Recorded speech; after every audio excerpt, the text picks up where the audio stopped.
दोस्तों, आजकल महंगी शादियों और महंगे कपड़ों का बड़ा क्रेज है। बात करते हैं हाल ही में हुई दीपिका पादुकोण और रणवीर सिंह की शादी की। दीपिका पादुकोण ने अपनी शादी में 10 लाख रुपए का लहंगा पहना था और 1 करोड़ रुपए की ज्वेलरी। बड़े बड़े गिफ्ट दीपिका पादुकोण को मिले जिनकी कीमत करोड़ों रुपयों में है तथा इनकी शादी में अरबों रुपए खर्च हुए हैं।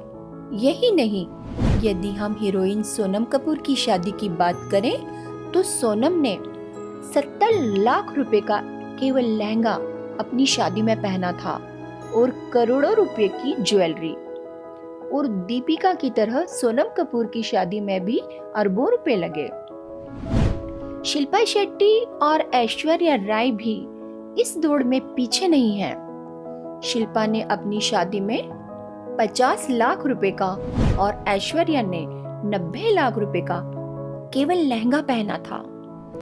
दोस्तों, इन हीरो और हीरोइनों की शादी की तामझाम को देखकर आम आदमी बहुत ज्यादा प्रभावित होता है।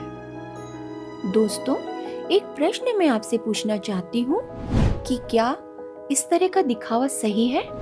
आजकल की युवा पीढ़ी अनजाने में इन हीरो और हीरोइनों को अपना आइडल मान लेती है, जिससे वो इन्हीं की तरह बनने की कोशिश करती है और परिणाम ये निकलता है कि वे अपने मार्ग से पथभ्रष्ट हो जाती हैं और इससे समाज को बहुत बड़ी हानि होती है। आइए विवाह के दूसरे पहलू पर बात करते हैं, जहां इन चकाचौंध वाली शादियों से दूर ऐसी शादियां हो रही हैं जिसमें कोई आडंबर या दिखावा नहीं है, न बैंड, न बारात और न नाच गाना, और न शादियों में होने वाला लाखों करोड़ों या अरबों रुपयों का खर्चा, न महंगे कपड़े, न महंगी ज्वेलरी, बहुत ही साधारण तरीके से।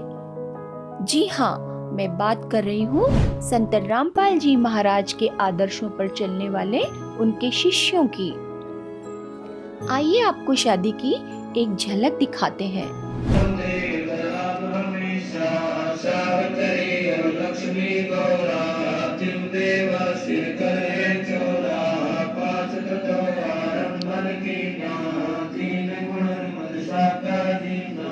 तो शादी आज मैंने की है संत रामपाल जी के महाराज जी के ज्ञान के अनुसार की है, जिसमें कोई भी दहेज की या फिर ऐसी कोई सामाजिक कुरीतियों को छोड़ के एक समाज को संदेश, एक प्रेरणा देती है, जिससे कि समाज में सुधार का और प्रयत्न हो सके। ये संदेश है जी, संत रामपाल जी महाराज जो भी ज्ञान देते हैं वो शास्त्र के अनुसार देते हैं। इसके अंदर कोई भी डाउट नहीं रह जाता है किसी। बस यही है जी, बिना दहेज के सब कुछ बेटियां बोझ नहीं बनती माँ बाप पे। इस शादी की खास बात यह है कि इसमें किसी भी प्रकार से दहेज ना तो लिया जाता है और ना ही दिया जाता है।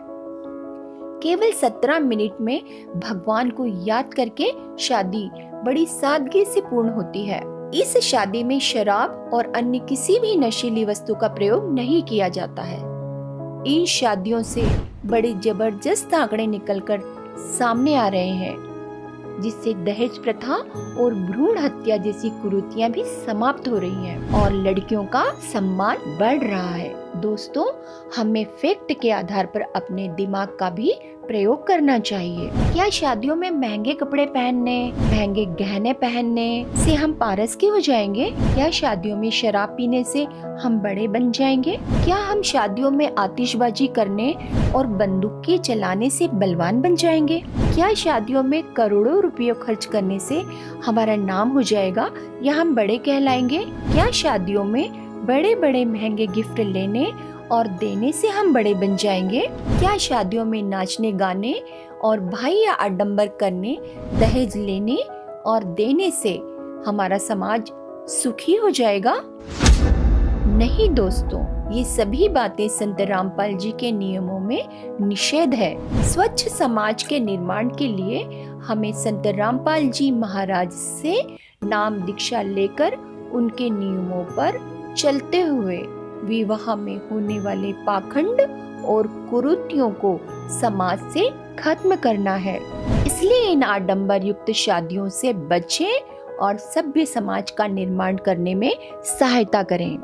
नेशनल क्राइम रिकॉर्ड ब्यूरो के अनुसार भारत में हर वर्ष हजारों लड़कियों को दहेज उत्पीड़न के कारण जान गंवानी पड़ती है, लेकिन दहेज मुक्त भारत के सपने को साकार कर रहे संत रामपाल जी महाराज ने लाखों बेटियों का दहेज रहित विवाह करा के समाज सुधार की अनोखी मिसाल पेश की है। यदि आप भी दहेज मुक्त भारत बनाने के सपने को साकार होते हुए देखना चाहते हैं, तो आज ही हमारी वेबसाइट पर जाकर इस अनमोल पुस्तक जीने की राह को निःशुल्क डाउनलोड करें या अपने पुस्तक को निःशुल्क प्राप्त करने के लिए इन नंबर पर अपना पूरा नाम, पता और फोन नंबर SMS करें। अब सच होगा सबका सपना, दहेज मुक्त होगा भारत अपना।